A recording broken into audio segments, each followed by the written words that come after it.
నమస్తే friends, welcome to A to Z pharma guru. ఈరోజు topic వచ్చి క్యారపిల్ టాబ్లెట్ గురించి క్లియర్గా ఈ వీడియోలో తెలుసుకుందాం. దీనిలో ఉండే జనరిక్ నేమ్, ఏ కంపెనీ తయారు చేస్తుంది, ఎవరెవరు వాడాలి, ఎప్పుడు వాడాలి, డోసేజ్ గురించి మరియు సైడ్ ఎఫెక్ట్స్ గురించి క్లియర్గా ఈ వీడియోలో తెలుసుకుందాం. క్యారపిల్ టాబ్లెట్ను మ్యానుఫ్యాక్చరింగ్ చేస్తున్న వారు మైక్రోలాబ్స్ లిమిటెడ్ వాళ్ళండి. దీనిలో ఉండే కాంపోజిషన్ గమనించినట్లయితే కార్కియా పపాయ లీఫ్ ఎక్స్ట్రాక్టెడ్ టాబ్లెట్ అండి. సో ఈ క్యారపిల్ టాబ్లెట్ను డెంగ్యూ జ్వరంలో కానీ, చికెన్ గున్యా జ్వరంలో కానీ ప్లేట్లెట్స్ కౌంట్ తక్కువగా అయినప్పుడు డాక్టర్ గారు సూచిస్తారు. సో అలాంటప్పుడు ఈ ప్లేట్లెట్స్ కౌంట్ పెంచడానికి ఈ క్యారపిల్ టాబ్లెట్ను వాడతారండి. సో ఎవరెవరు వాడాలంటే క్యారపిల్ టాబ్లెట్లో 2 టైప్స్గా ఉంటుందండి. ఒకటి టాబ్లెట్ ఫామ్గా వస్తుంది, ఇంకొకటి సిరప్ ఫామ్లో వస్తుందండి.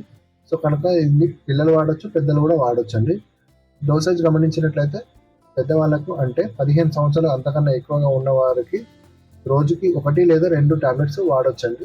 సైడ్ ఎఫెక్ట్స్ గమనించినట్లయితే ఇందులో సైడ్ ఎఫెక్ట్స్ సాధారణంగా కనిపించవండి.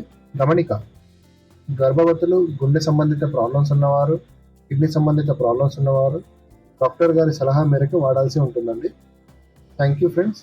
ఈ టాపిక్ మీకు నచ్చినట్లయితే లైక్ చేయండి, షేర్ చేయండి అండ్ సబ్స్క్రైబ్ చేసుకోండి.